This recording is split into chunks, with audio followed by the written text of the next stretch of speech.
Ouais, c'est vraiment une ville avec tellement de visages, qui est faite pour tous et toutes. Tout le monde peut s'identifier à un endroit de la ville, à un quartier. Et puis c'est une ville qui rend heureux finalement. L'air marin, le soleil, la pizza. Enfin voilà, tout est un peu réuni. C'est un peu comme si on vivait en vacances finalement.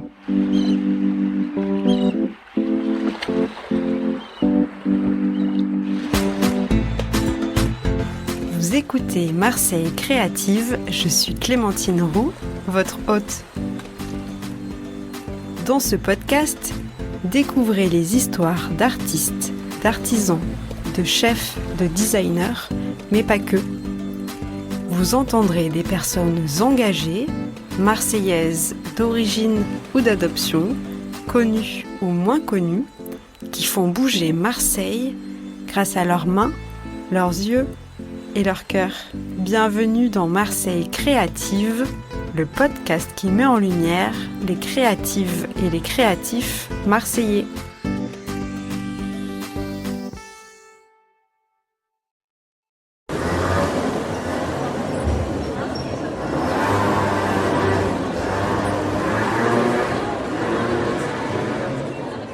Moi, c'est Harmonie. Je suis fleuriste à Marseille. Je suis originaire de Bretagne, de Rennes. Et ça fait à peu près 5 ans que je suis à Marseille. Moi, c'est Capucine. J'ai 32 ans.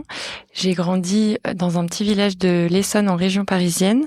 Et je suis à Marseille depuis un peu plus de 4 ans maintenant. Comment vous vous êtes rencontrés ? Je laisse Capucine dire parce que je sais qu'elle adore raconter cette histoire. On s'est rencontrés sur les bancs de l'école des fleuristes de Paris en décembre 2020.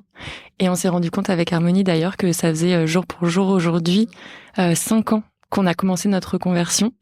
Donc on a démarré notre formation début décembre, il y a 5 ans. Et on était dans la même promotion à l'école. Donc on a fait tout notre parcours de reconversion fleuriste ensemble. Comment vous présentez Ziggy à quelqu'un qui n'en a jamais entendu parler ? Je pense que Ziggy, c'est un fleuriste. Enfin, on est fleuriste, mais on est des fleuristes engagés. On est assez méticuleux sur le choix des fleurs qu'on propose à la boutique. Voilà, on veut vraiment que ça soit de la fleur 100% locale, qui pousse dans le respect des saisons. Et voilà. Et Ziggy, c'est aussi un endroit où on expérimente la fleur autrement, où on a envie de s'amuser tout en faisant bien notre travail évidemment, mais qui est un endroit où les gens se sentent bien accueillis. Je pense qu'il y a une différence aussi. Avec la fleuristerie traditionnelle. Ouais, voilà, on a envie on le fait pas de manière consciente parce qu'on le fait comme on a envie de le faire finalement, mais on a envie que les gens rentrent chez Ziggy et se sentent bien. C'est un endroit qui est plutôt chaleureux, qui est empreint de plein de petites anecdotes un peu partout, de petits détails et comme si on rentrait chez nous un peu. On se dit que la boutique elle est un peu habitée. On y passe tellement de temps aussi qu'on l'a personnalisé avec le temps. Et ce qu'on dit aussi, c'est que c'est vrai que notre projet, il est assez global maintenant parce que c'est vrai qu'il y a la boutique, mais on a un champ d'action qui est un peu plus large aujourd'hui. Donc ça fait 3 ans, enfin la boutique a fêté ses 3 ans, donc on démarre notre 4e année. Et on a la chance d'avoir depuis une équipe géniale avec qui on travaille au quotidien. Donc on a la boutique qui est rue Fontange, notre atelier qui nous offre une pièce en plus de travail, de stockage, mais aussi un endroit super pour pouvoir donner des cours de composition florale. Donc on a vraiment un lieu pour pouvoir un peu transmettre notre savoir-faire, notre expérience et pouvoir aussi sensibiliser sur plein d'enjeux, mais on y reviendra peut-être après. Et depuis 1 an et demi maintenant, on travaille sur un gros projet de ferme florale dont on parlera aussi, j'imagine. Mais voilà, Ziggy a plusieurs verticales maintenant, dans lesquelles on a la chance de pouvoir s'exprimer un peu tous les jours. Mais c'est à la fois de la production, de l'événementiel, un commerce et un atelier. Quelle est votre marque de fabrique ? Donc tu disais que vous étiez fleuriste engagée. Oui, Je pense que ça c'est la première notion, qui ressort, c'est cette notion de fleuriste engagé, on entend de plus en plus parler de ces problématiques-là. Nous-mêmes, on était un peu conscientes de tout ça avant de se reconvertir. Je pense que la reconversion, elle était aussi dans l'idée de faire un métier qui avait du sens sur plein de sujets, et notamment sujets écologiques, social, etc. Et voilà. Et du coup, ça a été notre première approche du métier. En faisant la formation, on s'est rendu compte qu'il y avait peu de sensibilisation, même au sein de la formation, sur ces sujets sanitaires et écologiques autour de la fleur coupée. Et donc voilà, ça a été je pense que la première marque de fabrique, c'est ça, c'est l'engagement qu'il y a en boutique de tous les produits et toutes les fleurs qu'on propose, qui sont des produits qui viennent du Var pour la principale majorité, et un peu d'Italie. Après, je pense qu'il y a aussi un côté esthétique qui nous différencie potentiellement d'autres fleuristes, et qui passent par le choix de composer des bouquets qu'on dit de face, qui sont des bouquets qu'on compose comme un tableau un petit peu, avec des unités de couleurs, des masses de fleurs, et des grandes tiges, des grandes fleurs un peu longues sur la hauteur. Et après, sur le choix des couleurs, qui sont des couleurs quand même très vives, on utilise très peu de blanc, on aime les couleurs vraiment très peps, et on les mélange toutes ensemble. On a plutôt à cœur de parler de local parce qu'on se fournit, mais je dirais à 98% de fleurs du Var, de fleurs de Marseille. Et quand la saison nous contraint, je pense entre 2 et 5% de fleurs d'Italie qui viennent de San Remo, qui est un gros bassin de production. Et c'est pour ça qu'on parle de fleurs locales et pas tant de fleurs françaises, parce que San Remo est vraiment proche de nous, contrairement peut-être à l'autre bout de la France qui est un peu plus loin. Donc voilà, on est vraiment très rigoureux sur nos approvisionnements, où on fait vraiment que de la fleur locale, vraiment, et de saison. Donc on se fournit aux mines de Marseille, au hall fleurs, et à la SICA hier, où tous les producteurs et productrices viennent vendre leurs fleurs coupées, soit la veille, soit le matin très tôt.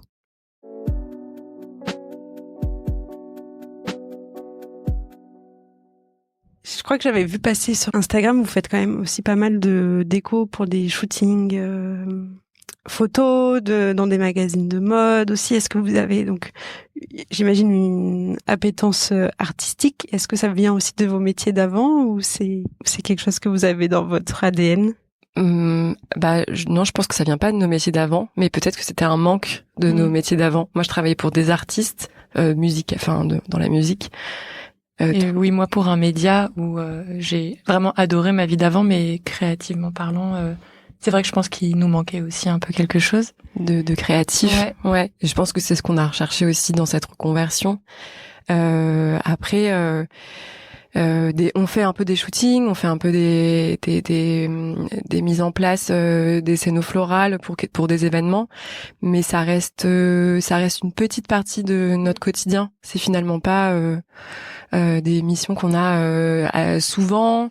Je pense que c'est aussi lié à la ville de Marseille aussi. Il y a peut-être moins aussi d'offres que des collègues qui sont à Paris ou des choses comme ça, mais c'est quelque chose qu'on prend beaucoup de plaisir à faire, en tout cas. Enfin, des commandes auxquelles on aime répondre. Oui, à Marseille, on remarque que le côté événementiel, ce qui nous occupe beaucoup entre avril et octobre, c'est vraiment les mariages pour les particuliers. Est-ce que vous voulez me parler d'un projet du moment? Notre gros dossier. Le gros dossier du moment, oui. Je peux l'annoncer si tu veux en parler. Le projet du moment, c'est vraiment la ferme Cosma. Ça fait 1 an qu'on a eu la réponse de ce terrain, de cette parcelle de 3000 m2 au sein d'un projet plus global d'agriculture urbaine avec des maraîchers, pépinières, apiculteurs. Ouais, il y a plein de domaines agricoles qui sont représentés sur ce site, et voilà, nous on a eu la chance d'avoir une petite parcelle de 3000 m2 pour cultiver la fleur coupée, ce qui était un peu notre rêve le plus fou. Quand on pensait Ziggy, on disait voilà, mais si un jour on pouvait faire pousser nos propres fleurs, ce serait incroyable. Et du coup là, on entame notre vraie première année de production, qui sera complète, et donc ça c'est notre gros projet actuel. En fait, quand on a ouvert la boutique, on a très vite rencontré Nadège, qui est floricultrice, qui avait un terrain à Aubagne en expérimentation, et du coup à qui on achetait des fleurs, et ces fleurs étaient vraiment magnifiques. Et on était vraiment ravis de pouvoir parler de fleurs ultra locales, parce que vraiment d'avoir des fleurs de Marseille et sa mini-région autour était vraiment un super point pour nous. Et on s'est très vite bien entendu et on a commencé un peu, en effet, rêver et faire des grands projets en se disant mais si on pouvait faire quelque chose ensemble, ce serait vraiment incroyable. Et pour la petite histoire de ce terrain, en effet, il y a l'appel à projet qui est tombé. On s'est dit bon, est-ce qu'on y répond sans trop y croire au début? On se dit on peut pas ne pas répondre à ce projet. Vraiment un terrain à Marseille, en 20 minutes, accessible en 20 minutes en voiture depuis le centre-ville. C'était quand même une aubaine. Tous les terrains qu'on voyait passer, c'était plutôt 45 minutes, 1 heure de trajet. Et surtout au sein d'un potentiel collectif d'agriculteurs et agricultrices, il y avait vraiment cette notion-là qui nous plaisait beaucoup. Et puis c'est au pied du massif de l'Étoile. C'était magnifique. Donc on s'est dit allez, on y va. Et donc la réponse positive a fait que on a pu et on travaille avec Nadège qui porte et qui chapeaute ce projet de ferme florale et qui nous a rejoint en janvier dernier, donc il y a 1 an. Et donc voilà, donc c'est ce que disait Harmonie. En effet, on a pu faire une première saison à moitié entre guillemets parce qu'on a eu le printemps. Donc printemps et été dernier, on a pu avoir nos premières fleurs magnifiques. C'était vraiment incroyable. Et là, ce que dit Harmonie, c'est vrai, c'est notre première vraie saison entière, en tout cas avec le travail de la terre, là, automne, hiver, et les premières fleurs dès mars, dès le mois de mars. Alors que l'année dernière, les premières fleurs arrivaient début juin. Donc l'idée, c'est d'avoir une vraie saison et un panel de fleurs tout le long de la saison jusqu'à la fin de l'automne. C'est trop bien. Et donc, vous avez réalloué vos commandes et vous avez moins besoin d'acheter des fleurs et vous utilisez les vôtres. Bah oui, on s'est rendu compte de ça. Là, au printemps dernier, ça tombait à pic parce que pour nous, juin-juillet, c'est vraiment notre très très grosse saison des mariages notamment. Et en fait, on a pu travailler avec nos fleurs. Donc, d'un point de vue ça a bouleversé plein de choses. D'un point de vue achat, en effet, on a fait très différemment cette saison-là. Et d'un point de vue créatif et bonheur de composition, c'est quelque chose de super complet et vertueux en fait de pouvoir composer avec quelque chose qu'on a pu faire pousser. C'est trop chouette. Et puis nos clients, donc les futurs mariés notamment, mais même les clients en boutique, il se passe vraiment quelque chose quand tu leur dis que c'est des fleurs qui viennent de notre production de Marseille, surtout celles et ceux qui viennent nous voir pour ce côté ultra local. Il y a pas mal on a vu ça pendant l'été et l'automne, il y a eu pas mal de clients qui sont passés et qui nous ont demandé des bouquets avec uniquement des fleurs du champ. Et c'était assez chouette de voir que les gens étaient au courant et qui voulaient soutenir aussi cette partie-là de notre métier aussi qui a pour le coup un peu invisible parce qu'en boutique on n'a pas forcément on communique pas forcément beaucoup dessus parce que c'est pour l'instant une erreur. Il faut qu'on travaille là-dessus. Mais oui, c'était chouette. Au mois de juillet, par exemple, les 2 dernières semaines avant la fermeture estivale, on a décidé de plus acheter de fleurs et uniquement proposer de la fleur du champ en boutique. Et donc, certes, c'était des fleurs très qui pouvaient paraître un peu fragiles, les fleurs des champs, très légères, mais en fait c'était hyper sympa de se dire qu'on pouvait être capable de remplir la boutique avec les fleurs qu'on faisait pousser et voilà. Et puis c'était très bien reçu, les clients et les clientes étaient hyper enthousiastes, donc c'était trop chouette. Et justement, vous pouvez faire pousser les mêmes fleurs que celles que vous commandez ou c'est des fleurs différentes? Alors on peut pas et on veut pas. En fait, l'idée de Cosma, c'est vraiment de faire pousser des fleurs qu'on ne trouve pas chez les producteurs avec lesquels on travaille actuellement, qui font des fleurs magnifiques, qui sont juste, elles sont si belles qu'on peut pas les concurrencer. Et surtout, on n'a pas l'équipement pour aussi. Nous, on fait que du plein champ, donc on n'a pas de tunnel, certes non chauffé, mais donc l'idée c'est de faire de créer de la variété, faire des fleurs qu'on ne trouve pas ailleurs ou des fleurs très fragiles qui sont du coup coupées chez nous, donc ultra fraîches et ou sinon des coloris différents. On pourrait faire des mêmes variétés, mais des coloris qu'on trouve pas chez les producteurs du Var. Donc c'est vraiment diversifier l'offre, avoir des choses qui nous font plaisir à nous, qu'on peut pas trouver ailleurs, voilà. On fait pousser beaucoup de basilic, qui est magnifique, du basilic pourpre qu'on adore mettre dans nos bouquets, et ça par exemple, ça nous fait très plaisir à avoir à la boutique. Et ça ne se trouve pas sur le marché aux fleurs. Est-ce que vous avez des rôles différents au sein de Ziggy, ou vous faites plus ou moins toutes les deux pareil, vous faites tout à deux? C'est une bonne question aussi. C'est un gros sujet.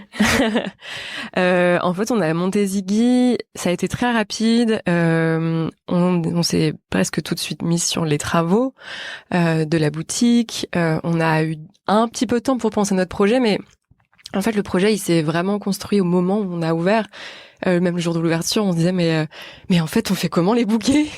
Presque, enfin, ça a été hyper instinctif après, mais c'est vrai qu'on n'a pas eu le temps en fait vraiment de réfléchir à la manière concrète de faire le bouquet, de plein de choses d'organisation. Et du coup, en fait, on s'est retrouvés à monter Ziggy et à tout partager en deux et à tout faire ensemble.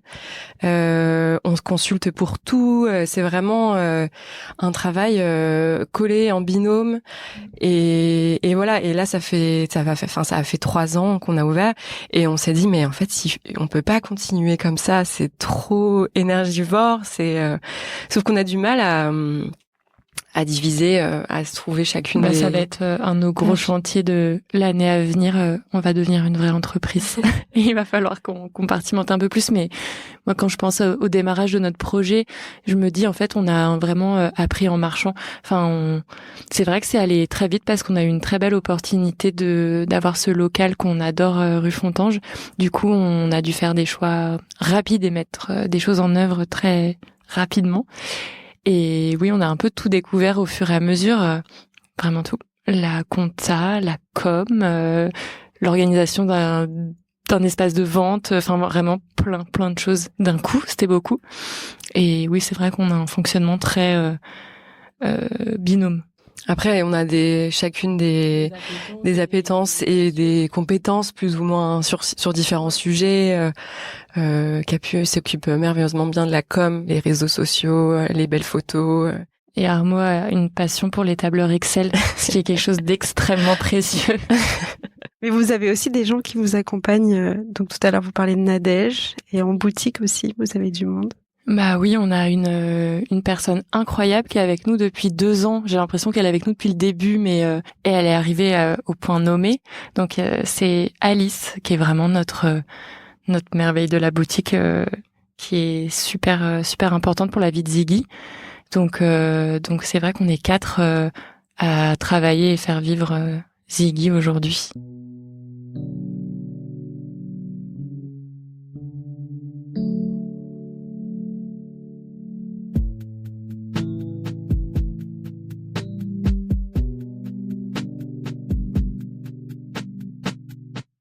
Est-ce que vous pouvez m'en dire un peu plus sur cette boutique qui est rue Fontange? Moi, je passe devant tous les jours. Ziggy, c'est une toute petite boutique, comme je disais tout à l'heure, un peu chargée, de 18 mètres carrés. On n'a pas de cave, on n'a pas c'est vraiment, tout est concentré un peu dans la même petite pièce. Et il y a des étagères du sol au plafond. Elle est vraiment optimisée pour pouvoir mettre le plus d'objets, de vases, de plantes, de fleurs. Et quand les gens, je pense, enfin nous on est habitués à y passer du temps, mais je pense que c'est un petit écrin de verdure, d'odeur aussi. Les gens souvent rentrent et disent ça sent super bon. Et voilà. Et on a essayé de créer un petit univers très cosy. Mais c'est surtout, les fleurs et les plantes qui donnent cette ambiance-là. Et après, quand on sort de la boutique, on est dans une rue très commerçante avec des voisins. Vraiment génialissime, une ambiance incroyable. Tout le monde se dit bonjour. On est vraiment, c'est un tout petit local et des fois on se dit oh là là, on aimerait tellement avoir une pièce en plus derrière, un local un tout petit peu plus grand, mais en fait rue Fontange, oui, déjà dans la rue c'est dur, et puis on aime trop ce quartier, cette rue et nos voisins voisines. Je crois on peut pas partir. Hein. Est-ce que vous pouvez m'en dire plus sur votre processus créatif quand on vient vous voir pour une commande spéciale? Comment ça se passe? Comme on disait tout à l'heure, je pense que la reconversion, elle a été motivée par ce manque de création dans nos métiers d'avant, l'envie de pouvoir s'exprimer artistiquement via la fleur, le vivant, etc. Donc ça, je pense que c'est la première chose. Enfin, je pense que c'est un des principaux arguments aux reconversions de fleuristes. Enfin, je pense que les gens ils cherchent ça et ils s'attendent à devoir créer au quotidien des choses avec les fleurs. Mais en fait, on a beaucoup de contraintes. Donc déjà, on doit suivre beaucoup de contraintes avant de faire appel à la créativité. Il y en a 3. Il y a la contrainte de la saison pour nous. Donc on a un choix de fleurs qui est limité par la saison, la saisonnalité et les potentielles les disponibilités de couleurs et de fleurs au moment de la commande. La deuxième contrainte qui est la contrainte budgétaire, souvent qui est donnée par les clients. Parce que la fleur, c'est souvent des budgets qui passent en dernier, qui sont souvent plus petits, rognés en dernière minute. Enfin voilà, il y a cet argument-là. Et la troisième contrainte, c'est les envies des clients. Donc déjà, ils ont souvent des idées déjà en tête, des couleurs, des photos Pinterest qui sont envoyées, des moodboards, etc. Donc déjà, on doit composer un peu avec tout ça, essayer aussi de sortir un peu des choses qu'on nous donne, des photos déjà toutes faites qu'on nous envoie de fleurs avec des fleurs parfois en tissu, en plastique. Enfin, il faut expliquer que parfois il y a des choses qui fonctionnent pas. On peut pas faire une installation de fleurs comme ça la fleur ne tient pas et voilà. Donc on est déjà limité par ça. C'est vrai, limité, mais on se rend compte aussi que ces 3 contraintes-là, notamment celle de la saisonnalité, la proximité des fleurs, ça nous force à être ultra créatifs aussi et à proposer des choses pour que nos clients et clientes soient contents et contentes de ce qu'on leur propose. Mais oui, c'est vrai que déjà, on doit articuler notre travail et nos propositions parmi ces 3 grosses contraintes-là. Mais ça se passe bien et quand on a assez de marge de manœuvre ou assez d'espace pour pouvoir proposer des choses, c'est bien reçu et quand on a le temps de pouvoir s'y pencher suffisamment, notamment on peut parler de ce projet trop chouette qu'on a eu il y a printemps 2024 avec Marina Delamore et Blumenhaus et Théo c'est un magazine autour de l'art floral, de la mode, etc. On a été contacté pour fleurir un shooting éditorial d'une artiste marseillaise qui s'appelle Marina Delamore. Et là, on a eu une carte blanche, effectivement, et c'était c'est très rare et ça a été vraiment un moment chouette de penser. On a sorti des aquarelles, on a fait des petits dessins. C'est une chose qu'on ne peut jamais se permettre de faire. Parce que toutes ces contraintes font que les choses sont beaucoup plus restreintes dans nos esprits et on peut pas se permettre d'ouvrir la boîte de Pandore entre guillemets et de sortir plein de petites idées par-ci par-là. Puis là c'était dans un contexte et un cadre magnifique, on avait de la place, on a pu imaginer des suspensions accrochées au plafond, enfin vraiment on a pu faire on s'est amusé et c'est aussi ça une ligne directrice qui est assez importante pour nous de rester bien sûr toujours très sérieuse dans ce qu'on propose mais de jamais oublier qu'on est là pour s'amuser et faire des choses qui nous font vraiment plaisir. Mais pour en revenir à cette idée du processus créatif, en discutant avec Harmonie, on s'est rendu compte que la créativité, elle était là dans notre quotidien en permanence, notamment en boutique, par exemple, quand des clients et des clientes arrivent et nous demandent un bouquet. Parfois, elles savent très bien ce qu'ils veulent faire. Parfois, ils nous laissent carte blanche et en fait, on est créatif dans tous les bouquets qu'on fait vraiment au quotidien. Mais je trouve aussi, et ça, je le souligne, parce que parfois on peut avoir une image un peu altérée de notre métier en tant que fleuriste en boutique sur le fait que c'est génial de passer sa journée entourée de fleurs et qu'on fait des petits bouquets en sautillant et en chantant comme ça.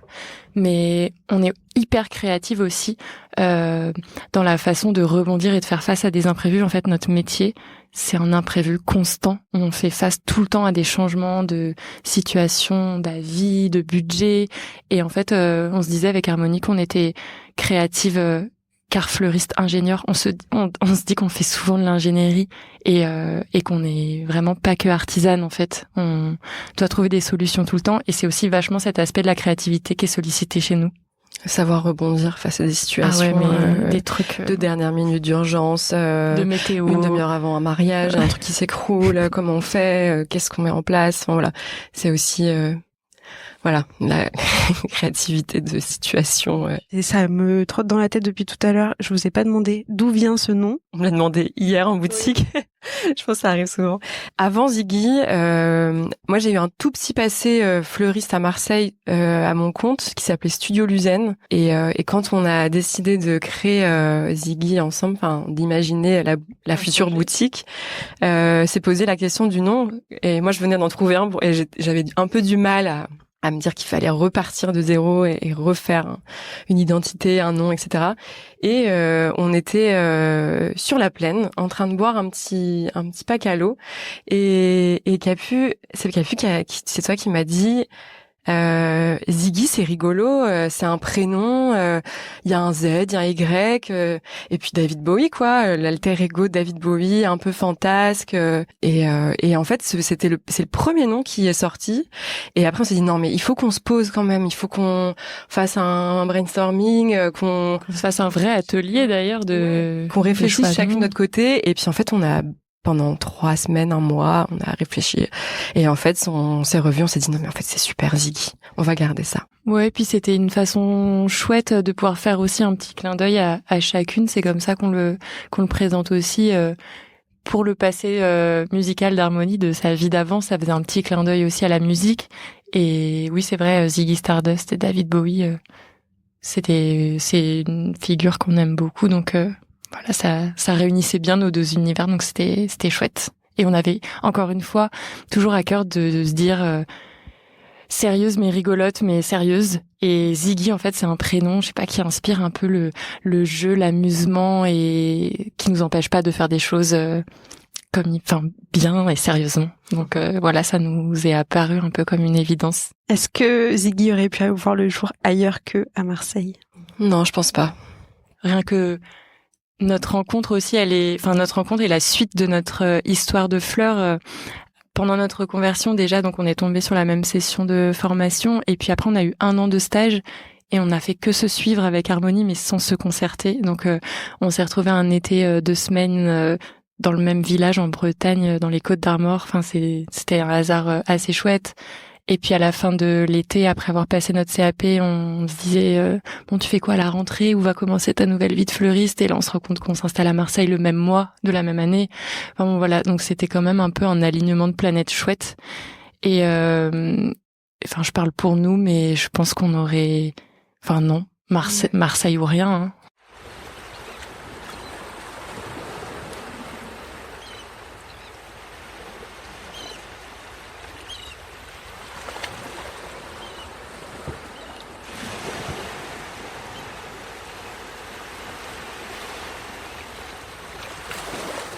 Est-ce que Marseille nourrit votre créativité? Je pense que de façon assez inconsciente, forcément. Rien que parce que Marseille se trouve dans le premier bassin de production de fleurs de France et que du coup, on a accès quand même à des fleurs incroyables. Tous les mercredis, on part dans le Var, au 2e plus gros marché aux fleurs qui s'appelle la SICA, à Hyères. Et on travaille avec des producteurs et des fournisseurs qui nous proposent des fleurs exceptionnelles et je pense que ça nous nourrit énormément en termes de créativité. Et puis, on a la chance aussi d'être entouré à Marseille de choses merveilleuses, que ce soit en ville ou les alentours, qui nous apportent beaucoup. On a des feuillages magnifiques. Puis je pense que c'est très banal de dire ça, mais de vivre au quotidien dans un ciel très bas, gris, ou de vivre dans une ville où il y a un grand soleil et le ciel bleu. Je pense que finalement, tu rentres dans un état où t'as envie de te lever le matin, t'as envie de créer des choses, t'as envie de te lever et de faire plein de choses de ta journée. Je pense que ça motive, je pense que ça inspire aussi dans plein de choses. La ville, le mouvement qu'elle a, enfin voilà, c'est... Je pense que on le conscientise pas forcément, mais ça doit être une ville qui sûrement nous donne beaucoup d'énergie, nous inspire. Est-ce qu'il y a des figures marseillaises qui vous inspirent? Il y a des artisanes que je trouve hyper inspirantes, avec des univers que j'adore, qui collent très bien à Marseille. Moi, je suis très fan de l'univers et du travail de Mère, qui fait des bijoux inspirés, enfin qui s'inspire un peu de toute cette image de la mer autour de la Méditerranée, etc. La céramiste que t'aimes beaucoup aussi, Simone Lou. Et moi, d'un point de vue vraiment pragmatique dans l'inspiration, je pense à deux personnes, mais on a une de nos voisines, rue Fontange, qui tient une friperie super qui s'appelle Out of Space. C'est Sophia, qui est une personnalité vraiment incroyable et qui est là depuis 9 ans, je crois qu'il commence sa 10e année, donc qui a bien l'expérience du commerce et vraiment elle nous régale de ses conseils et ses expériences et tout ça. Donc je me dis que Sophia nous inspire beaucoup. Son répondant. Elle est vraiment très très forte face aux clients. Donc n'hésitez pas à aller la voir, elle a vraiment des merveilles dans sa boutique. Et puis un petit clin d'œil aussi aux fondatrices de Fama qui nous ont filé, sans le savoir je pense, mais un super coup de boost et de pouce lorsqu'on démarrait le projet. On allait de temps en temps au café et elle se lançait, je pense, un petit peu avant nous aussi. Enfin, en tout cas, on a pu vachement échanger à ce moment-là. Et du coup, ça nous a bien aidé, inspiré. Leur retour d'expérience nous a bien aidé au démarrage du projet. Et puis, je pense qu'on s'identifiait aussi un peu à elle parce que on avait un peu le même parcours respectivement. Chacune, elles étaient 2 aussi. Enfin voilà, c'était assez intéressant en début de projet d'échanger avec elle. Et après, au quotidien, vraiment, on est hyper admiratif de nos consoeurs fleuristes à Marseille et la Ciotat. On va un petit peu plus loin, mais voilà, on trouve que vraiment nos collègues fleuristes qu'on adore et dont on admire le travail, qui partagent un peu notre envie de travailler la fleur, donc qui sont très engagés pour la filière, que ce soit la butinerie rue Sainte, Lola chez Bulbe, Warschave et Julie de Fleur de Loup à la Ciotat. Voilà, ce sont des personnes dont on partage beaucoup les valeurs et qui nous inspirent énormément. Quelles sont vos petites habitudes du quotidien? Est-ce qu'on peut vous croiser? En fait, on n'a pas trop de quotidien parce que les emplois du temps changent tout le temps. Mais il y a une petite habitude qu'on a décelée et qui est vraiment qui fait partie de notre quotidien. C'est en tant que commerçant et commerçante, on a la chance dans la rue Fontange d'avoir un café merveilleux qui s'appelle Razia, et qui est devenu, depuis son ouverture, le point de retrouvailles des commerçants avant d'ouvrir. Et du coup, on se retrouve toutes et tous avant d'ouvrir nos boutiques le matin pour un café. Un peu par hasard, un peu en fonction de qui a le temps de passer avant d'ouvrir, etc. Mais du coup, ça, c'est un petit rituel de s'échanger des sourires, des grands bonjours, des câlins, et de prendre son café, puis de partir chacun dans nos boutiques respectives. Et ouais, pas très loin finalement dans la rue, parce que c'est une rue qui est pas très très grande, mais juste c'est vrai, ces 15-20 minutes le matin avec tout le monde, c'est vraiment très chouette. On dit tout le temps qu'on va chez Razia pour un café supplément sourire, parce qu'on passe un très très bon moment là-bas. Qu'est-ce qui vous rend fier ou qu'est-ce que vous adorez à Marseille? C'est une ville qui t'offre le choix d'une ambiance soit très calme et très détendue, ou alors tu peux te mettre aussi dans un bouillon, une ville très bruyante, très vivante, et qu'en fait c'est une ville qui t'offrait ces deux possibilités en fonction de tes différentes humeurs, l'accès au silence, au silence, à la beauté de la nature, et en même temps de pouvoir avoir un quotidien dans une ville très festive et très stimulante. Et ça, c'est un côté de Marseille que j'aime beaucoup, d'avoir le choix en fonction de tes humeurs d'aller dans un endroit qui correspond à l'humeur du jour.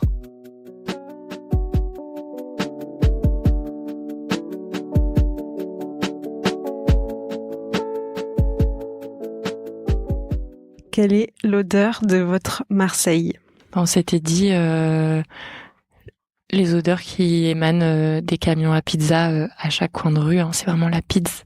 Quel est le son de votre Marseille? Moi, vraiment instinctivement, c'est pas forcément positif, mais Marseille pour moi c'est les klaxons, enfin les voitures qui klaxonnent, les scooters qui bip bip, dans à gauche, à droite, tout le temps. Et le son de la rue Fontange, moi je pense à Samy, qui est le gérant de la boîte noire, qui est vraiment notre voisin direct en face de la boutique, qui nous accueille tous les matins avec un très très grand bonjour.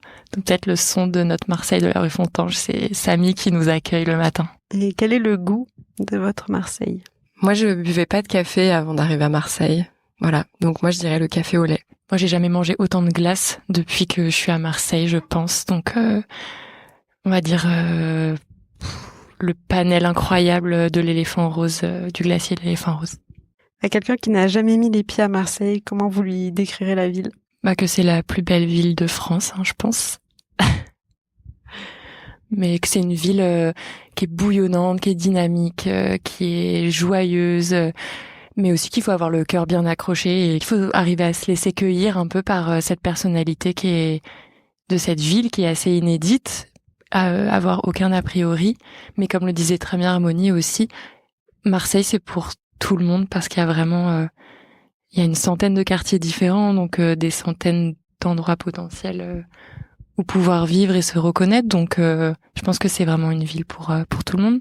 Ouais, c'est vraiment une ville avec tellement de visages, qui est faite pour tous et toutes. Tout le monde peut s'identifier à un endroit de la ville, à un quartier. Et puis c'est une ville qui rend heureux finalement. L'air marin, le soleil, la pizza, enfin voilà, tout est un peu réuni. C'est un peu comme si on vivait en vacances finalement. Si vous devez partir de Marseille, qu'est-ce que vous regretteriez? Moi, je sais que je vais partir de Marseille un jour pour trouver ma Bretagne natale. Donc je pense que c'est le soleil qui me manquera le plus. Et c'est hyper difficile de les corréler de si on doit quitter Marseille, ça veut dire qu'on quitte aussi notre vie de commerçante et notre quartier. Donc ça, on en parle beaucoup avec Harmonie, de se dire mais comment on va faire pour quitter cette deuxième famille un peu qu'on a créée avec les gens avec qui on travaille tous les jours et cette effervescence vraiment de vie de quartier. Moi, je pense que ça sera... en tant que commerçante, on peut pas être plus au cœur d'une vie de quartier qu'on l'est. Et moi, je pense que c'est vraiment celle-ci qui me manquera beaucoup. Est-ce que vous avez une anecdote à me partager que vous aurez vécue un peu à la boutique ou... Quand on travaillait sur le projet Ziggy et qu'on partait de rien et qu'on ne savait absolument pas quoi faire pour commencer le projet, on a décidé de regarder... On a choisi nos luminaires. De comptoir Ça au-dessus du comptoir. Plaisir. C'est un des premiers achats qu'on a fait. Et ces luminaires étaient vert foncé et bleu ciel. Et on s'est dit, bon, vas-y, c'est parti. On s'est dit, mais ça marche trop bien comme couleur, c'est magnifique, c'est super. Et en fait, voilà, ça fait plus de 3 ans que on adore ce duo de couleurs et que ça est devenu vraiment notre identité très forte sur la base de ces suspensions magnifiques de la quincaillerie moderne. Est-ce que vous avez un message à faire passer aux auditeuristes de ce podcast? En fait, c'est un peu un message d'amour, universel et d'espoir un peu. Mais quand je réfléchissais à ce que je voulais faire à Marseille et à la forme que je voulais que ça prenne, j'ai passé beaucoup de temps à imaginer et à créer des images dans ma tête de ce dont je rêvais. Et en réalité, ce qui se passe aujourd'hui, c'est quasiment ce que j'avais imaginé dans ma tête, les images, un local dans une rue, un local pas très éclairé, un peu sans petit, mais mignon. Et vraiment, c'est des choses que j'avais notées, donc que j'ai retrouvées. Et pour moi, voilà, c'est un peu un message de si vous avez envie et désirez quelque chose très fort pour personnel ou professionnel, n'hésitez pas à vous l'imager tous les jours, à essayer de le créer dans vos imaginaires, dans votre tête, et en fait ça arrivera par se concrétiser. Moi c'est archi pragmatique et pas du tout philosophique, poétique comme tu l'as fait. Moi ce serait vraiment sur l'aspect du commerce local et vraiment vos commerçants et commerçantes de quartier ont vachement besoin de vous. On trouve ça super de pouvoir soutenir les initiatives locales et les commerçantes indépendantes. Donc voilà, c'était juste un gros clin d'œil vraiment aux commerçants et commerçantes indépendantes. J'ai un autre message, je crois, à faire passer. Du coup, ça revient un petit peu sur le côté acheter aux commerçants, acheter aux petits commerces.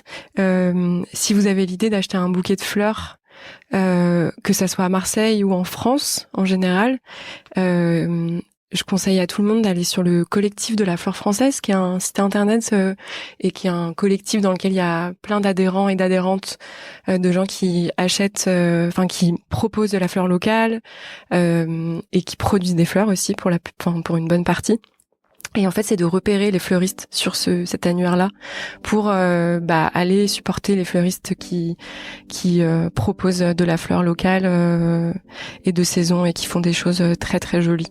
Voilà, c'était plus un petit. Il y a souvent des amis qui me demandent dans telle ville quel fleuriste je dois contacter. En fait, il faut juste aller sur cet annuaire et vous avez juste plein d'adresses.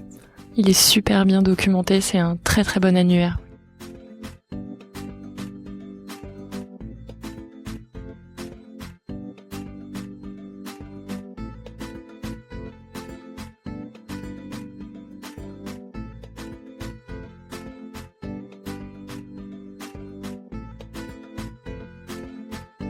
Merci d'avoir écouté cet épisode jusqu'au bout. N'hésitez pas à le partager autour de vous et à mettre 5 étoiles sur Spotify et Apple Podcasts. D'avance, un grand merci pour votre soutien et je vous donne rendez-vous dans 15 jours pour un nouveau portrait marseillais. À bientôt!